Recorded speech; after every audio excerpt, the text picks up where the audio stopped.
আসসালামু আলাইকুম, সিএসসি পেজে সবাইকে স্বাগতম।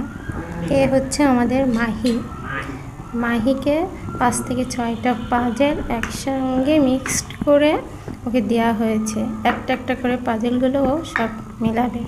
অলরেডি মাহি 2টা পাজেল মিলে এখানে রাখছে। মাহি, তুমি কি করছো বলো?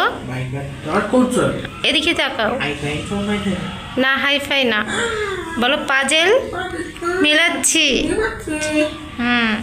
দেখেন এখানে সবগুলো এলোমেলো করে দেওয়া হয়েছে। মাহি একটা একটা করে সেখান থেকে নিয়ে পাজেল মেলাচ্ছে। মাহি, শেষ করো কাজটা, শেষ করো। দেখো তোমার পাজেল মেলানো সবাই দেখবে। নাও ওখান থেকে নাও। মাহি, কাগজ ছিল না, শেষ করো কাজটা।